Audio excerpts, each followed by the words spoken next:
आप सुन रहे हैं कहानी बेइंतहा सफ़र इश्क का भाग 37। आओ, मैं तुम्हारा ही इंतज़ार कर रहा था। बड़े खुश नज़र आ रहे हो, कहीं कोई जंग जीती है क्या? सेल्वन को कमरे में प्रवेश करते देख रंजीत कहता है, जी बिल्कुल रंजीत साहब, आपके लिए खुशखबरी ही लाया हूँ। अच्छा, तो ज़रूर सुनूंगा मैं। रंजीत साहब, मैं उन सब यादों को इकट्ठा कर चुका हूँ जिनसे हम ये बाजी ऐसी पलटेंगे कि शय भी हम देंगे और मात भी।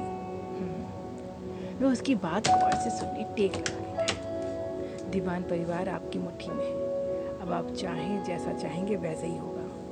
आज मिसेस दीवान की संस्था का मैनेजर भी मेरी पकड़ में आ चुका है, जिससे बेइज्जत करके संस्था से निकाल दिया गया। तो वो क्या करेगा मेरे लिए? आप समझ नहीं रहे, वो मैनेजर हमारे कितने काम आ सकता है। पर वो हमारा साथ क्यों देगा? बिल्कुल देगा। जो चाहे न चाहे पर उसकी ज़रूरतें हमें उसे हमारा साथ देने को मजबूर करेंगी। ये तो मैं खुद अपनी आंखों से देख कर आया हूँ कि उसका परिवार उसकी नौकरी छूट जाने से कितना तिलमिला रहा है। रंजीत साहब, मैं बखूबी जानता हूँ ये भूख क्या जालिम चीज़ होती है, जो पल में साधु को डाकू बना देती है। वो तो मुझे आपकी छत्र छाया मिल गई, नहीं तो मैं भी औरों की तरह डिग्री लिए मारा मारा फिर रहा होता। अब मैं जान गया हूँ कि दुनिया की सबसे बड़ी चीज़ क्या है। ये पैसा, ये रुपया, यही बाप बनकर सहारा देता है और माँ बनकर प्यार। इसके ऊपर कोई भी रिश्ता नहीं। कहते कहते सेल्वन की आंखों में नागवारी के आसार साफ नजर आने लगते हैं। कुछ अलग ही सुबह थी, जिसमें तरंगों की लहर वातावरण में अभी भी खुली हुई थी। आखिर इतने समय मेंशन की ऐसी सुबह कभी नहीं हुई थी। भूमि मुस्कुराती हुई क्षितिज को देखने आई थी, जिसे उजला स्कूल के लिए तैयार कर चुकी थी। आकाश जो देर से उठता था पर जल्दी नींद उजड़ जाने से गार्डन में बैठा था। मेनका भी वहीं मौजूद सुबह की ताजगी में टहल रही थी। बस इन सब के बीच कोई अपने कमरे से नहीं निकला था तो वो था अरुण। क्षितिज के पास भूमि और उजला दोनों मौजूद थे। उजला जहाँ क्षितिज का सामान सहेज रही थी, वहीं क्षितिज अपनी माँ को देखते उसके गले में बाहें डाले खिलखिला रहा था। भूमि उसके गले की टाई की नॉट ठीक करने लगती है। मम्मा, आपसे एक बात पूछूं? पूछो। आप चाचू को डांटती क्यों नहीं? भूमि के हाथ एकदम से रुक जाते हैं। वे चौंक कर क्षितिज की मासूम आंखों में देखती रह जाती है। आप कहती हो डैडू जो पीते हैं वो गंदी चीज़ है, तो चाचू भी तो वही गंदी चीज़ पीते हैं, तो आप क्यों नहीं उन्हें मना करती? क्षितिज भूमि का चेहरा अपनी नन्ही हथेली में लेता हुआ पूछता रहा। डैडू वो गंदी चीज़ पीते हैं इसलिए मुझसे कम प्यार करते हैं, तो क्या अब चाचू भी मुझसे कम प्यार करने लगेंगे? बोलो मम्मा। भूमि उस नन्ही सोच के आगे ठिठक जाती है। वह समझ नहीं पा रही थी कि क्या जवाब दे। पीछे खड़ी उजला, उसका मन भी उस मासूम सवाल से कांप उठा था। पर किसी तरह से खुद को संभालती हुई वह झट से क्षितिज के पास आती हुई कहती है, ऐसा नहीं होगा। उजला क्षितिज को अपनी गोद में लेती हुई कहने लगी थी, आप सब का कहना मानने लगोगे ना तो ऐसे अच्छे बच्चों की सारी विशेष पर ही पूरी करती है। सच्ची? प्रॉमिस। उजला बेहद मुस्कान के साथ आंखें झपका कर हामी में सर हिलाती है, जिस पर क्षितिज नन्हे फूल की भांति मुस्कुरा देता है। भूमि मूक अपने स्थान पर खड़ी रह जाती है। जिस बात पर उजला ने बच्चे का मन तो बहला लिया, पर खुद को न समझा पाई। उसका मन अंदर ही अंदर रो पड़ा। उसी उदास भाव से वे रसोई की तरफ चल दी। ये समय जैसे तय था उसका अरुण के पास जाने का। विभिन्न शब्द के काका के पास खड़ी हुई थी कि वे रोजाना की तरह चाय की ट्रे उसके हाथों में देते हुए कह उठे, क्या फायदा, रोज ही तो ले जाती हो चाय और वैसे ही वापस ले आती है। जब से वो मुझे शराब को लगी है, हमारे बिटवा की सारी दुनिया ही बदल गई। राम जाने कब ये दिन बदलेंगे। गहरा उच्छ्वास छोड़ते वे अन्यत्र काम में लग जाते हैं। आज उजला का मन भी उस कमरे में जाने को कांप गया था।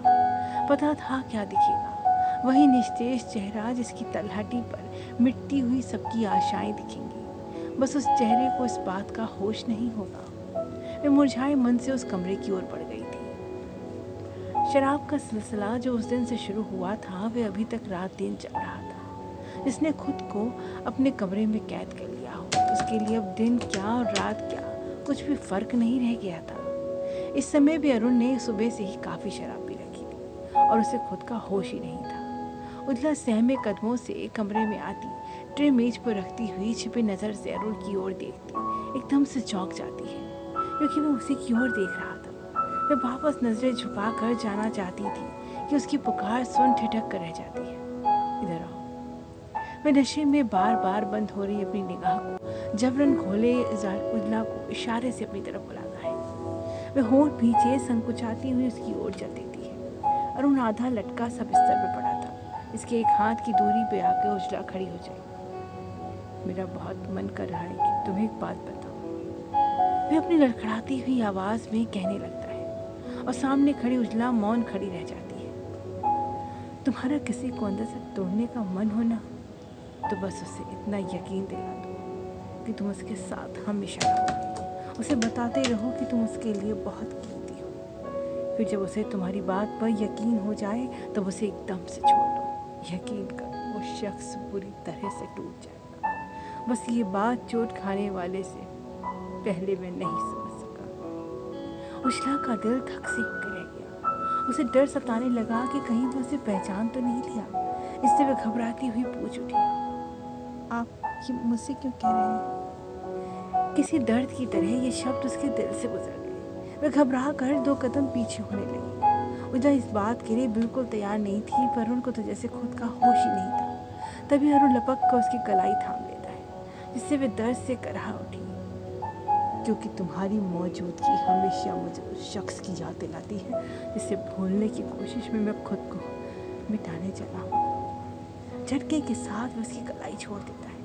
उजला सहमी सी देखती रह जाती है। उसकी आंखें उस दर्द से भर आई जिससे खुद भी वह गुजर रही थी। बस वह कह नहीं सकी और अरुण ने उसे नशे में ही सही बयां तो कर दिया। अरुण पर नशा सवार था। अब वह लेटा लेटा अट्टहास कर उठा। उसकी हालत देख उजला का मन दहल उठा। वह बिसरती हुई वहां से चली गई। कार दीपांकर चला रहा था और पीछे बैठा आकाश बार बार खिड़की से बाहर देखता रहा। वह रास्ता बहुत ही अंधेरा भरा था। गलियों से होकर रास्ता जब ऐसी गली के सामने रुका जहां से कार का निकलना असंभव था, तो दीपांकर पीछे पलटता हुआ कहता है, सर अब आगे पैदल ही जाना होगा। आकाश हामी भरता कार से उतर जाता है। वह एक नज़र घुमाकर उस अंधेरी जगह को देखता है जो काफ़ी गंदी नज़र आ रही थी। कहीं कूड़े का ढेर पड़ा था तो कहीं टूटी सड़क पर पानी बहता नजर आ रहा था। आकाश उस जगह के हिसाब से बेहद असहज था।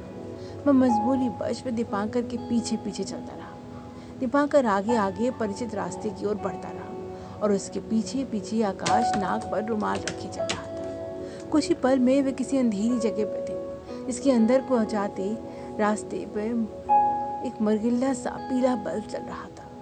उसी रोशनी को टटोलते वे एक अन्य कमरे में खड़े थे जहां बीचों बीच बड़ी सी मेज पर 2 आदमी कैरम खेल रहे थे। दीपांकर उस ओर आगे बढ़ गया, पर उन्हें देखते आकाश ने अपने कदम धीमे कर लिए। कैरम खेल रहा एक आदमी दूसरे आदमी को इशारे से जाने को कहता है, जिसे बिना पीछे देखे स्ट्राइकर रखकर चला जाता है। हाँ साहब बोलो। अब बैठा हुआ आदमी जो देखने में काफी हट्टा कट्टा नजर आ रहा था, वह दीपांकर की ओर देखता हुआ बोला, सर यही है बलबन जिसके बारे में मैंने आपको बताया था, आप बात कर लीजिए। दीपांकर अब थोड़ा परे हटता हुआ आकाश को आगे आने को कहता है। आकाश उस बदबूदार जगह पर असहज था और किसी तरह से गहरा श्वास भीतर खींचता हुआ कहता है, तो तुम मेरा काम करोगे? पैसे के वास्ते अपन सब करेगा, तुम काम बोलो। अकड़ी हुई आवाज़ के साथ बोलता है। एक जर्नलिस्ट है, उसके पास से एक पेन ड्राइव लेकर आना है। आकाश सोचते सोचते बोलता है, उसको टपकाने का है? नहीं, बस मुझे वो पेन ड्राइव चाहिए। आकाश जल्दी से कहता है, और अगर सीधे से नहीं दिया तब? आकाश अब रुककर दीपांकर की ओर संशय से देखता है तो वह उस गड्ढे के सामने आता हुआ कहने लगा, वो सब तुम जानो कि तुम्हें क्या करना है, बस किसी भी कीमत में वो पेन ड्राइव ला कर दो बस। कहता हुआ आकाश की ओर देखता है, जिसके संकेत पर वह अपने साथ लाए ब्रीफकेस को अपने एक हाथ में ही खोल कर उससे कुछ गड्डियाँ निकाल कर उसकी ओर बढ़ाता हुआ कहता है, बाकी काम होने के बाद अपन को उसकी तस्वीर और लोकेशन भेजो। वह गड्डियाँ समेटता हुआ कहता है।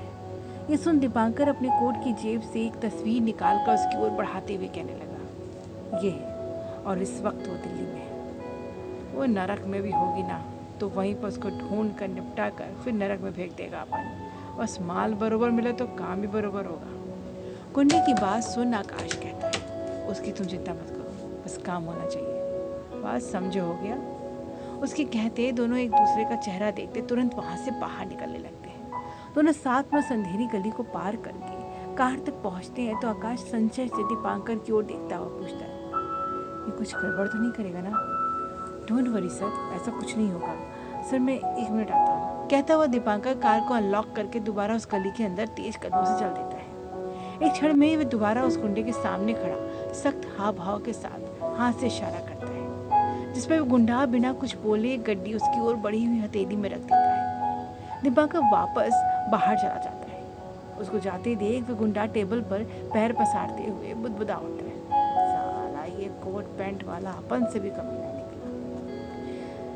इसी चेयर पे बैठे हैं, मुंह में सिगार दबाए दीवान साहब सामने दीवार पर टंगी अपनी पत्नी कावेरी की तस्वीर को अपलक देखते विचारों में गुम थे और खुद से ही बातें कर रहे थे। कमरे में काफी अंधेरा था और वे किसी काये साए की तरह नजर आ रहे थे।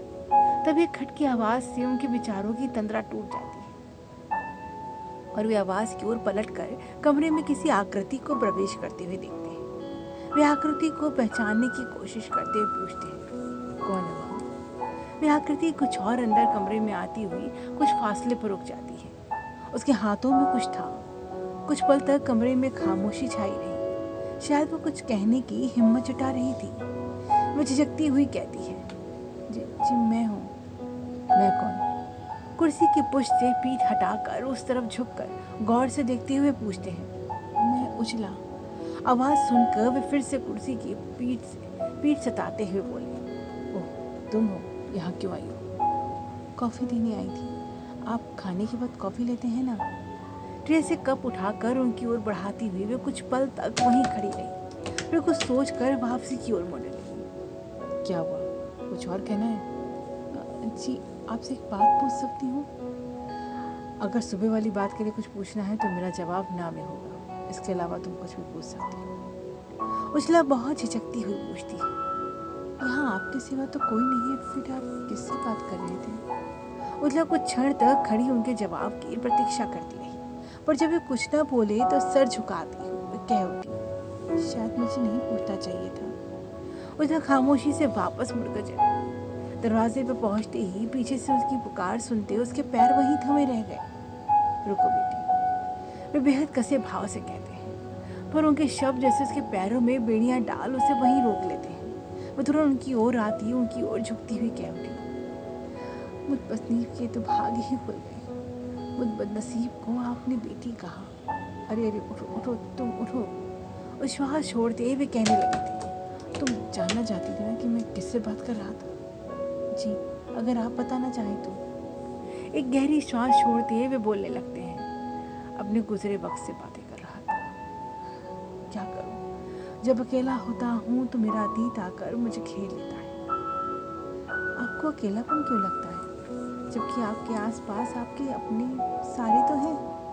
माफ कीजिए, छोटी वो बड़ी बात, पर क्या आपको ऐसा नहीं लगता कि इस अंधेरे को आपने स्वयं जन्म दिया है? उजला की बात सुन दीवान साहब यकायक ठिठक जाते। उजला उनके पैर छूकर बाहर चली गई थी। वे स्तब्ध उस ओर देखते रहे जिस ओर उजला गई थी। उसका कहा आखिरी शब्द जिस उनके कानों में गूंजता रहा। वे खुद से ही कह उठी, क्यों ये शब्द मुझे तीर से चुभ रहे हैं? क्या ये सच है? अचानक से वातावरण मूक होकर उन्हें अपने पास में और घेर लेता है।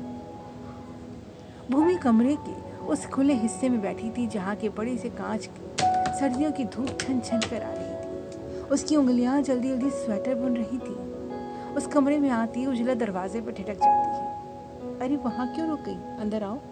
उजला अंदर आ जाती है। भूमि मुस्कुराती हुई उससे कह रही थी, इधर आओ बैठो। आपने मुझे बुलाया था? हाँ, भूमि उसे ध्यान से देखती हुई कह रही, तुम्हारे बारे में ही सोच रही थी।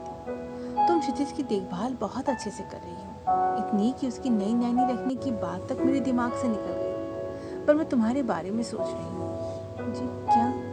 हैरान नजरों से वो भूमि की ओर देखती है। यही कि तुम्हें याद हो ना हो, पर मेरा दिल कहता है कि तुम्हें तुम्हारा परिवार जरूर खोजता होगा। भूमि उसका चेहरा गौर से देखती हुई कहती रही, कितनी प्यारी हो तुम, बिल्कुल गुड़िया सी। तुम जरूर किसी अच्छे घर की होगी। पता नहीं तुम्हारी इस हालत के बाद तुम्हारे घर वाले, तुम्हारा पति तुम्हें कहाँ कहाँ ढूंढते फिरते होंगे। क्या पता, मुझे तो कुछ याद नहीं। बस इतना कह सकती हूँ कि वक्त की मार के आगे किसकी चली है।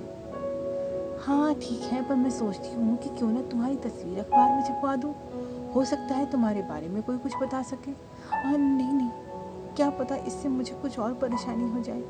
घबराई हुई उजला अपने होंठ काटती हुई कह उठी। लेकिन ऐसा बेनामी जीवन तुम कब तक जीती रहोगी? तुम्हें अपने नाम के अलावा कुछ भी तो याद नहीं? क्या तुम्हें ये अजीब नहीं लगता? सच कहूँ तो अब अजीब नहीं लगता।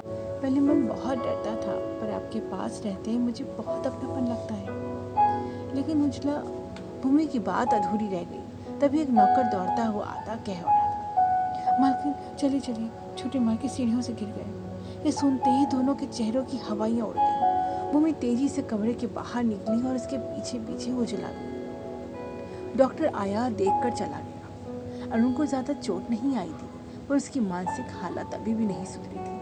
अरुण फिर शराब की तरफ बढ़ा तो भूमि चीख उठी, अरुण ये क्या तमाशा लगा रखा है? क्या हालत कर रखी है अपनी? समझ में नहीं आता कि तुम पर नाराज हो या तरस खाऊं। भाभी, मैं एक पल के लिए भी होश में नहीं रहना चाहता। एक पल भी होश में रहता हूँ तो वो सब कुछ मुझ पर फिर से हावी हो जाता है। आंखें बंद कर लेने से दिन रात में नहीं बदल जाता। सच को देखो, उसे लड़ने की ताकत जुटाओ। तुम्हें इस समय अपने दुख के आगे किसी और का दुख नजर ही नहीं आ रहा। तुम इतने स्वार्थी तो कभी नहीं थे। भूमि का गला भर आता है, इससे वह होठ भींचे अपने आंसू अंदर समेटने लगी थी। अरुण कमरे की देहरी पर दीवान साहब खड़े थे। ओह डैड, वेलकम वेलकम। भूमि अरुण का ये व्यवहार आश्चर्य से देखती रही। अरुण तुम्हारी तबीयत कैसी है? बट डैड, आज आपको मुझसे मिलने की फुर्सत कैसे मिल गई? हमारा कोई अपॉइंटमेंट भी तो नहीं था। हाँ, शायद आज आपकी कोई मीटिंग नहीं रही होगी, तो आपके पास करने के लिए कुछ ना होगा, तो आप यहाँ चले आए। कहते हुए अरुण के चेहरे पर फीकी सी हंसी तैर जाती है। अरुण, भूमि तेज किस्म की सरगोशी करती है। तुम डैडी जी से इस तरह से कैसे बात कर सकते हो? नहीं बहू, उसे मत रोको, क्या लेने तो दिल की बात। ओह नो नो डैड, दिल विल कहाँ है मेरे पास? मेरे पास अब ना कोई जज्बात रहे और ना कोई संवेदना है। मेरे पास तो सिर्फ और सिर्फ दर्द है। हर एक उस बात का दर्द जिसे जबरन मुझे दिया गया, ताकि आप संतुष्ट रहें, आपके बनाए उसूल संतुष्ट रहें। आप यही तो चाहते थे कि मैं आपकी दुनिया के लायक बन जाऊं। तो लीजिए, हूँ मैं तैयार। बिन संवेदना के हाड़ मांस का एक पुतला दोनों बाहें फैलाए हुए हिकारत से उनकी तरफ देखता है। अरुण, तुम शराब पी पी कर क्यों अपने को मिटा रहे हो? अपने बेटे को क्या एक पिता इस तरह से देख सकता है? पर डैड, अब मैं शराब नहीं पीता।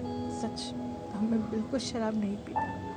अब ये शराब मुझे पीती है। कहते हुए अट्टहास करने लगता है। शेठ दीवान समझ चुके थे कि इस वक्त उनका बेटा अपना होशो हवास पूरी तरह से गंवा चुका है। वे बेबस से वहां से चले जाते हैं। उनके जाते भूमि अरुण के सामने आती हुई कहती है, ठीक कहा तुमने, इसलिए शब्द तुम्हारे नहीं बल्कि एक शराबी के हैं।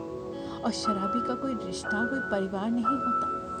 तो मेरी भी क्या जरूरत है? तुम अपने अकेलेपन में रहना चाहते हो ना, तो बेशक रहो। अब तुम्हें यहाँ कोई परेशान करने नहीं आएगा। भाभी, अब मेरा तुम्हारा कोई रिश्ता नहीं। मर गई तेरी भाभी, खूब पी शराब, और शराब पी कर हमारे सामने आए ना, तो अपनी भाभी का मरा मुँह देखेगा।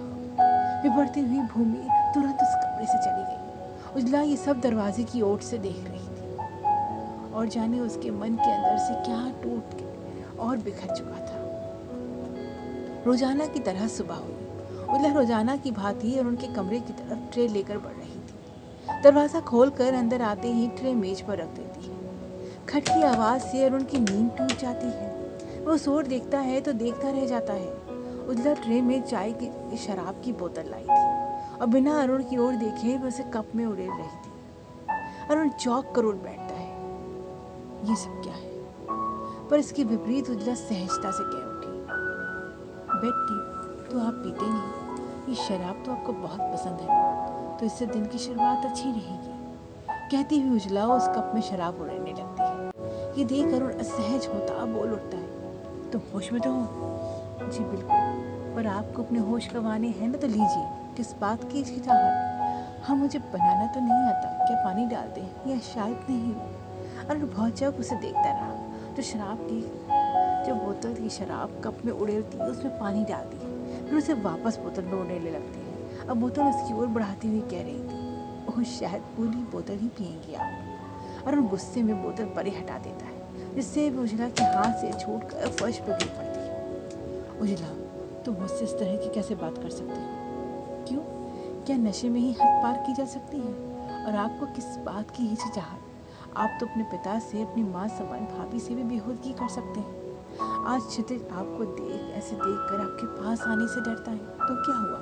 कुछ दिनों में उसे भी आदत पड़ जाएगी, क्योंकि आप तो खुद को बदलेंगे नहीं। अरुण अवाक उजला को देख रहा था, जो धारा प्रवाह कही जा रही थी। न आपको रिश्तों की फिक्र रही, न परिवार की, तो आपको सिर्फ अपने लिए जीते हैं। फिर आपको किसी की संवेदना और भावनाओं से क्या लेना देना?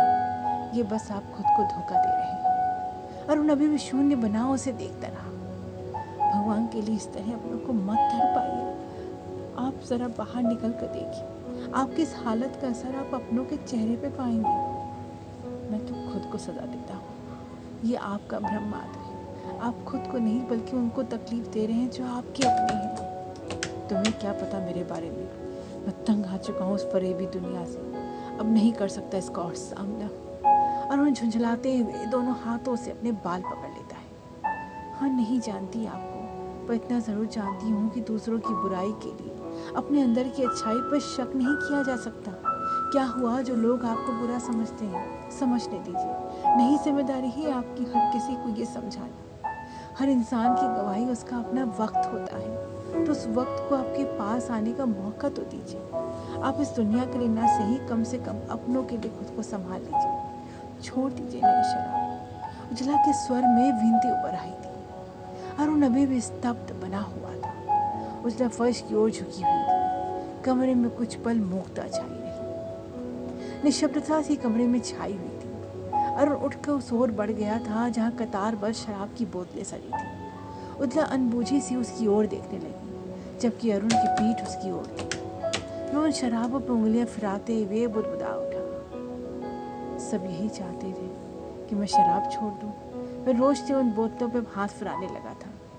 तो लो, आज भी मान ली मैंने सबकी बात। कहते हुए वे एक झटके से सारी बोतल को जमीन की ओर सरका देता है। वे सारी एक तेज आवाज के साथ जमींदोज हो जाती है। उजला मुस्कुराती हुई उठ जाती है।